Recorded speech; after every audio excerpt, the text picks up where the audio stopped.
Hello दोस्तों, स्वागत है आप सभी का। कैसे हैं आप सभी? आशा करता हूँ आप सभी की तैयारी बहुत अच्छी चल रही होगी, अच्छी तरीके से पढ़ाई कर रहे होंगे, मस्त तरीके से रह रहे होंगे। तो दोस्तों आज हम बात करेंगे कन्या सहायक के एग्जाम के लिए साइंस की। और साइंस में हम लोगों ने 4 से 5 क्लास, मेरे ख्याल से 6 क्लास पढ़ ली हैं। तो आज ये 7वीं क्लास होगी आप लोगों के लिए। और इसमें हम लोगों ने फिजिक्स से पढ़ लिया था, यानी कि भौतिक विज्ञान को पढ़ लिया था। उसके बाद हम बात कर रहे थे जीव विज्ञान की, यानी कि बायोलॉजी की। बायोलॉजी में हम लोगों ने 2 क्लास अभी तक आप लोगों को करा रखी। आज हम तीसरी क्लास के बारे में बात करेंगे। तो दोस्तों आप लोग जैसे कि देखते हैं कि कन्या सहायक के अलावा और भी एग्जाम है जहां पर यूकेपीएससी साइंस को पूछता है। अगर हम पटवारी लेखपाल की बात करेंगे, वहां पर भी साइंस के क्वेश्चन पूछे गए थे। और पुलिस कांस्टेबल में भी एक क्वेश्चन पूछा गया था साइंस का। तो यूकेपीएससी साइंस से पूछता है और आप के लिए हर किसी एग्ज़ाम के लिए क्लास इंपॉर्टेंट रहने वाली है। तो आप हर कोई एग्ज़ाम, जो भी आप एग्ज़ाम में बैठ रहे हैं, हर किसी के लिए इंपॉर्टेंट क्लास रहेगी। तो चलिए वीडियो को शुरू करते हैं। और दोस्तों हम यहाँ पर जीव विज्ञान को पढ़ रहे थे, तो जीव विज्ञान के बारे में अब हम थोड़ा सा और डिस्कस करेंगे। जीव विज्ञान के बारे में हम बात कर रहे थे दोस्तों, और हम लोगों ने जीव विज्ञान में 2 शाखाएं पढ़ी थी। एक तो हम लोगों ने पढ़ा था दोस्तों वनस्पति, और दूसरा हम लोगों ने पढ़ा था जंतु विज्ञान। ठीक है ना। वनस्पति विज्ञान और जंतु विज्ञान हम लोगों ने पढ़ा था, और वनस्पति विज्ञान को हम लोगों ने 2 क्लास में देख लिया है। आज हम बात करेंगे अब जंतु विज्ञान की। ठीक है, तो जंतु विज्ञान को अब हम शुरू करते हैं। इसमें भी हम लोग क्या करेंगे, जंतु विज्ञान को डिस्कस करेंगे, और जंतु विज्ञान से क्या क्या प्रश्न बन सकते हैं उनको हम देखेंगे। सबसे पहले तो आप लोगों से इसकी जो शाखाएं हैं उनके जनक पूछ लिया जाता है। इनकी जो शाखाएं हैं उनके जनक, जंतु विज्ञान की जो शाखाएं हैं उनके हमको जनक पूछ लिया जाता है। तो एक एक करके अब हम उन चीज को देख लेते हैं। जैसे अगर हमसे बात कहेगा कि जंतु विज्ञान के जनक कौन है, इसके जनक यहीं पर लिख लो। और हम लोगों ने पहले भी बात कर रखी है कि जंतु विज्ञान का जनक अरस्तु को कहा जाता है। जंतु विज्ञान का जनक अरस्तु को कहा जाता है दोस्तों। और अगला आप लोग लिखेंगे चिकित्सा शास्त्र। चिकित्सा शास्त्र के जनक कौन है? तो इनका नाम आप लोग लिखेंगे हिप्पोक्रेट्स हैं जो कि चिकित्सा शास्त्र के जनक हैं। अब अगला लिखेंगे आप आनुवंशिकी जेनेटिक्स। तो आनुवंशिकी आप लोगों ने नाम सुना होगा, जिन्होंने मटर के पौधे पर है जो कि प्रयोग किया था। और आनुवंशिकी का मतलब होता है जैसे कि जो माता पिता हैं उनके गुणधर्म जो कि संतान पर आ जाते हैं, उसी को हम आनुवंशिकी बोलते हैं। तो इसका जो जनक कहा जाता है वो ग्रेगर मेंडल को कहा जाता है। ग्रेगर मेंडल हर किसी ने एक पढ़ा होगा क्लास 9th 10th में, तो आप लोगों के लिए इंपॉर्टेंट रहेगा। उसके बाद सूक्ष्म जैविकी। सूक्ष्म जैविकी का मतलब होता है दोस्तों माइक्रोबायोलॉजी। माइक्रोबायोलॉजी के जनक की अगर हम बात करेंगे तो लुई पास्चर इनका नाम हो जाएगा, लुई पास्चर। ठीक है, नेक्स्ट देखेंगे। और प्रतिरक्षा विज्ञान,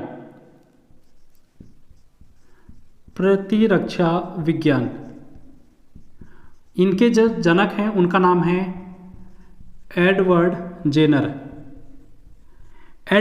आप लोग इनका नाम लिखेंगे। उसके बाद जीवाणु विज्ञान के जनक, जीवाणु विज्ञान के जनक इनका नाम है दोस्तों रॉबर्ट कोच।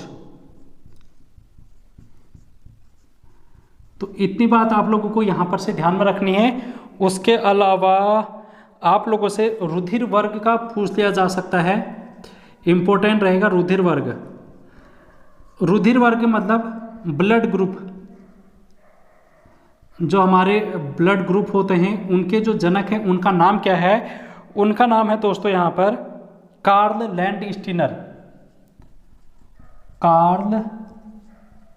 लैंडस्टीनर। ये मोस्ट इंपॉर्टेंट आप लोग कर सकते हैं, रुधिर वाला।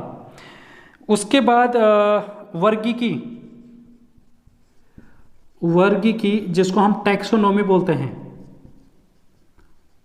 टैक्सोनॉमी, और इनका नाम आ जाएगा कैरोलस लीनियस, कैरोलस लीनियस। ठीक है, कैरोलस लीनियस इनका नाम हो जाएगा दोस्तों। तो इतने शाखाओं के जनक आप लोगों को याद करते हैं। इसके बाद अब हम थोड़ा सा और आगे की ओर बढ़ते हैं। ठीक है, तो इतनी बात आप लोगों ने लिख ली होगी, जो कि शाखाओं के जनक हैं, इंपॉर्टेंट आप लोगों के लिए रहेगा। देखो दोस्तों, अब हम थोड़ी और बातें करते हैं जो कि आप लोगों के एग्जाम के लिए इंपॉर्टेंट रहेंगी। जैसे आप लोगों से पूछा जा सकता है सबसे छोटा और सबसे बड़ा, सबसे छोटा और बड़ा जंतु आप लोगों से पूछे जा सकते हैं। ठीक है, तो आप लोग लिखेंगे सबसे बड़ा जंतु, सबसे बड़ा जंतु। तो सबसे बड़ा जंतु नीली व्हेल होती है, जो कि समुद्र की भी सबसे बड़ी जंतु है, नीली व्हेल, ये बात आप लोग लिखेंगे। और सबसे छोटा जंतु, सबसे छोटा जंतु, तो अमीबा का नाम आ जाएगा, जो कि सबसे छोटा जंतु होगा। अब आप लोगों से पूछा जाएगा कि सबसे बड़ा स्थलीय जंतु, स्थलीय जंतु, तो स्थल में तो दोस्तों हाथी आ जाता है, जो कि सबसे बड़ा है। और उसके बाद सबसे छोटा स्तनधारी आप लोगों से पूछा जा सकता है, सबसे छोटा स्तनधारी, तो इसका नाम है दोस्तों छछूंदर, छछूंदर इसका नाम हो जाएगा, जो कि सबसे छोटा स्तनधारी है। इसके बाद सबसे बड़ा पक्षी, सबसे बड़ा पक्षी जिसका नाम है शुतुरमुर्ग, और सबसे छोटा पक्षी, तो इसका नाम हो जाएगा दोस्तों हमिंग बर्ड, हमिंग बर्ड इसका नाम हो जाएगा। इसके अलावा आप लोगों से सबसे छोटी मछली पूछी जा सकती है, सबसे छोटी मछली, तो इसका नाम है दोस्तों गोबी मछली। क्या है? गोबी मछली है इसका नाम। और अगर आप लोगों से सबसे बड़ी मछली पूछा जाएगा तो शार्क हो जाएगा। सबसे बड़ी की अगर बात करेंगे तो शार्क हो जाएगा। ठीक है, इतनी बात है जो कि सबसे छोटा बड़ा जंतु आप लोगों से पूछे जा सकते हैं। उसके बाद आप लोग इसको नोट डाउन कर लें, फिर हम चलेंगे थोड़ा सा और आगे की ओर।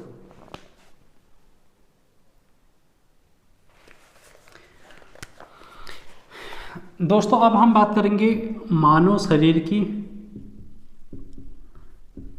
मानव शरीर की कुछ महत्वपूर्ण तथ्य देखेंगे। ठीक है, जैसे अगर हम बात करेंगे मानव खोपड़ी में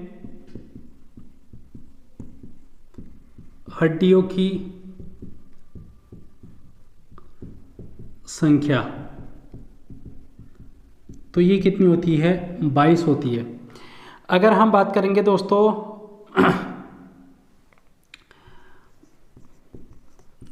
स्वस्थ मनुष्य का श्वसन दर कितना होता है? स्वस्थ मनुष्य का श्वसन दर कितना होता है? तो ये 16 से 18 बार होता है। ठीक है, तो इस टाइप के फैक्ट आप लोगों से पूछे जा सकते हैं। और मस्तिष्क का वजन पूछा जा सकता है। मस्तिष्क का वजन, तो मस्तिष्क का वजन आप लोग लिखेंगे 1350 से 1400 ग्राम। इसके बाद अगला आप लोग लिखेंगे सबसे बड़ी हड्डी कौन सी है मनुष्य शरीर की? सबसे बड़ी हड्डी, तो दोस्तों ये फीमर होती है। सबसे बड़ी हड्डी जो हमारी थाई में होती है पैरों की, उसको हम बोलते हैं फीमर। इसी प्रकार आप लोगों से सबसे छोटी हड्डी भी पूछा जा सकता है, तो इसका नाम है स्टेपीज, और ये कान की हड्डी होती है दोस्तों। फीमर जो होती है थाई में होती है, जांघ, इसको हम जांघ भी बोलेंगे, और अगर स्टेपीज की बात बोलेंगे दोस्तों तो ये कान की होती है, ठीक है। अगला आप लोग लिखेंगे सबसे मजबूत हड्डी, मानव शरीर की सबसे मजबूत हड्डी। तो सबसे मजबूत हड्डी की अगर बात करेंगे तो जबड़े की हड्डी होती है, जबड़े की हड्डी, ठीक है। अगला आप लोग लिखेंगे दोस्तों सब शरीर का सबसे कठोर तत्व, सबसे कठोर तत्व हमारे शरीर का, मानव, ये सभी चीज़ें मानव शरीर के बारे में बात कर रहा है, तो मानव शरीर का सबसे कठोर तत्व इनेमल हो जाएगा। इनेमल, इनेमल दोस्तों दांत में होता है, ठीक है, दांत में। तो इसके बाद हम बात करेंगे दोस्तों सामान्य मनुष्य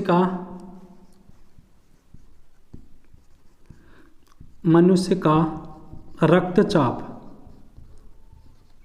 रक्तचाप मतलब होता है दोस्तों बीपी, जो ब्लड प्रेशर कम ज़्यादा होता है, तो एक जो सामान्य मनुष्य होता है उसका कितना होता है, तो ये आप लोगों को बताना है 120 और 80।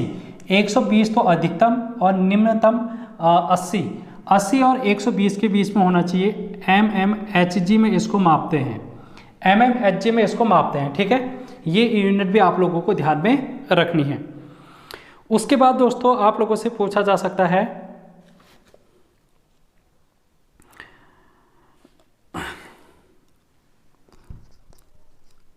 मानव रक्त का पीएच मान। मानव रक्त का पीएच मान कितना होता है दोस्तों? 7.4 होता है। ये भी आप लोगों को ध्यान में रखना है। वैसे जो ये पीएच मान वाला टॉपिक है इसको मैं अलग से आप लोगों को करा दूंगा, क्योंकि इसमें बहुत सारे पीएच मान आप लोगों से पूछे जा सकते हैं। इसके लिए मैं अलग से वीडियो बना दूंगा, ठीक है। तो आप लोग इसको टेंशन मत लेना। तो इतनी बात है जो कि अभी तक हम लोगों ने कर ली है। लगभग 9 फैक्ट है जो कि हम लोगों ने लिख लिए हैं। और यहाँ पर से आप लोगों से यही कहा है कि सामान्य जानकारी आप लोगों को होनी चाहिए विज्ञान की। तो दोस्तों ये सभी जो चीज़ें हैं वो सामान्य जानकारी के अंतर्गत आती हैं। अगला हम देखेंगे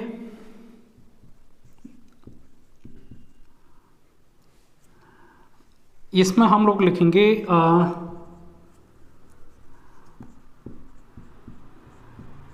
रक्त को शुद्ध कौन करता है? मानव शरीर में जो रक्त है उसको शुद्ध करने का काम कौन करता है दोस्तों? तो ये किडनी करती है, किडनी। तो आप लोग इसको लिखेंगे किडनी, जो कि प्योरिफिकेशन का काम करती है मानव का जो ब्लड होता है उसको।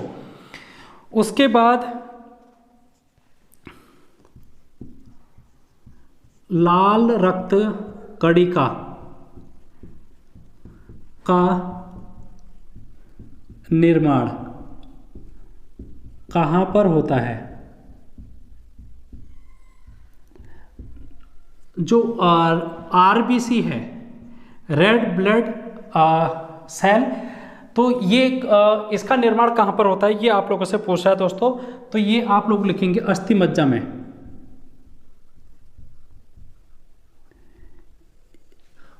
और अगला आप लोग लिखेंगे 12वां प्रश्न कि ये जो लाल रक्त कणिका है इनका जीवन काल, जीवन काल यानी कि इनका लाइफ साइकिल। तो लाल रक्त कणिकाओं का जीवन काल दोस्तों 120 दिन का होता है। 120 दिन के बाद ये मर जाती हैं लाल रक्त कणिकाएं। अब हम बात करेंगे श्वेत रक्त कणिका। श्वेत रक्त कणिका का जीवन काल कितना होता है? तो दोस्तों इसकी अगर हम काल की बात करेंगे तो लगभग 4 दिन। 4 दिन ये आप लोग लिखेंगे, 1 से 4 दिन, 1 से 4 दिन के बीच में इसका होता है। इसको हम WBC बोलते हैं, WBC वाइट ब्लड सेल। अब यहाँ पर और क्या क्या प्रश्न पूछे जा सकते हैं?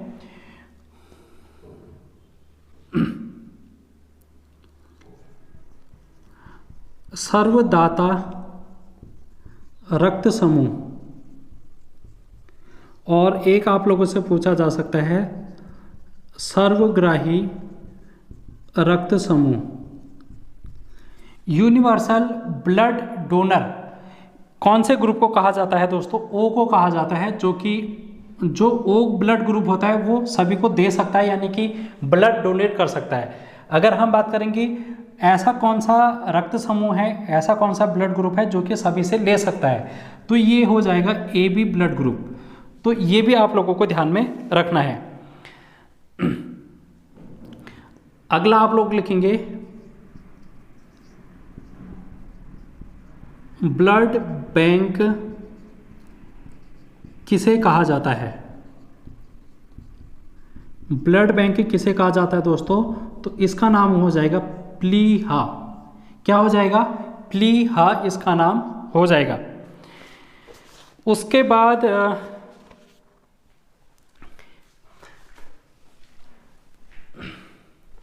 इतना आप लोग नोट डाउन करें, फिर मैं इसको रफ करके बताता हूं आप लोगों को।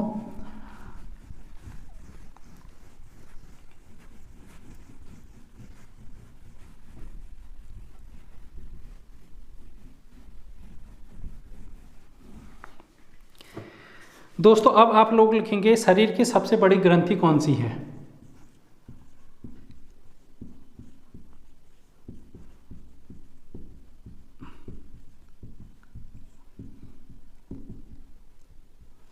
सबसे बड़ी ग्रंथि, तो लीवर इसका नाम हो जाएगा दोस्तों। लीवर मतलब यकृत, ठीक है, हिंदी में यकृत, इंग्लिश में लीवर। सबसे बड़ा अंग शरीर का, सबसे बड़ा अंग, तो ये त्वचा हो जाएगा दोस्तों सबसे बड़ा अंग। तो ये फैक्ट हैं जो कि आप लोगों को याद करने हैं। और मास्टर ग्रंथि किसको कहा जाता है? मास्टर ग्रंथि, तो इसका नाम हो जाएगा दोस्तों पिट्यूटरी ग्रंथि। पिट्यूटरी ग्रंथि को मास्टर ग्रंथि कहा जाता है, तो ये बात भी आप लोगों को ध्यान में रखनी है। उसके बाद जो भोजन है, भोजन का पाचन मानव शरीर में, भोजन का पाचन मानव शरीर में प्रारंभ होता है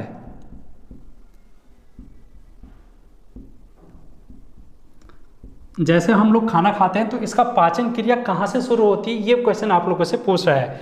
तो हमारा जो मुख है, यहीं से भोजन की जो पाचन क्रिया है वो शुरू हो जाती है, ठीक है ना। अगला प्रश्न आप लोगों से पूछा जा सकता है, पचे हुए भोजन का अवशोषण कहाँ पर होता है? ये जो पचा हुआ भोजन है, इसका अवशोषण कहाँ पर होता है? तो इसका जो आंसर होगा दोस्तों वो छोटी आंत हो जाएगा, छोटी आंत। और अगला हम लोग लिखेंगे दोस्तों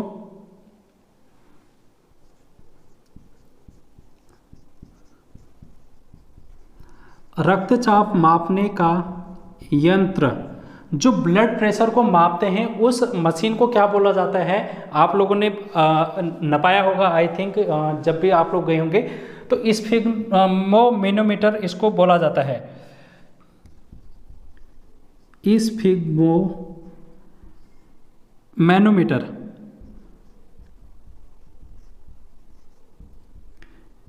स्फिग्मोमैनोमीटर इसको कहा जाता है। उसके बाद आप लोगों से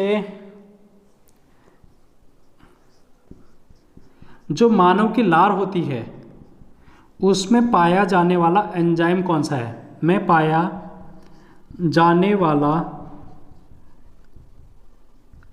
एंजाइम, जो मनुष्य की लार होती है दोस्तों उसमें पाया जाने वाला जो एंजाइम होता है उसका नाम है टॉयलिन। टॉयलिन आप लोगों को याद करना है। इसके बाद आप लोगों को क्या ध्यान में रखना है,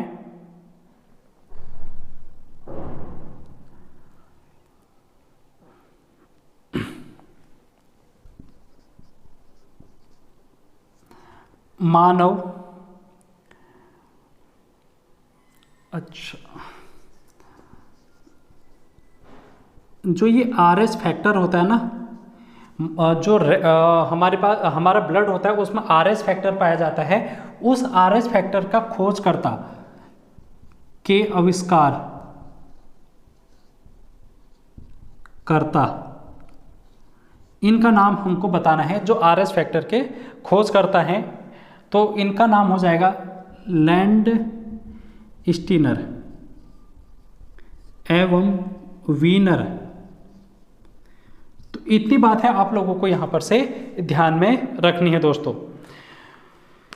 तो दोस्तों यहाँ से आप लोगों के एग्जाम में प्रश्न बन सकते हैं। मैंने आप लोगों को फैक्ट वाइज कराने की कोशिश कर रखी है, क्योंकि यहाँ पर अगर हम डिटेल में डिस्कस करेंगे तो बहुत ज़्यादा हमको वास्ट जाना पड़ेगा, जो कि आप लोगों के एग्ज़ाम के लिए इम्पोर्टेंट नहीं रहेगा। क्योंकि ज़्यादा अगर हम लोग डीप में घुसेंगे, अगर हम जीव विज्ञान को पढ़ेंगे तो बहुत सारी क्लास हमको करनी पड़ जाएगी। लेकिन आप लोगों के एग्जाम पॉइंट ऑफ व्यू से जिसमें हम लोगों को कार्य कह रखा कि सामान्य समझ होनी चाहिए हमको साइंस की, तो सामान्य समझ आप लोगों के सामने ये रही। तो हम लोग इसी तरीके से आगे को भी पढ़ेंगे। आई होप आप लोगों को क्लास पसंद आई होगी और आप फीडबैक के रूप में ज़रूर कमेंट करना। तो आज की वीडियो में इतना ही, मिलते हैं नेक्स्ट वीडियो में। तो थैंक यू सो मच।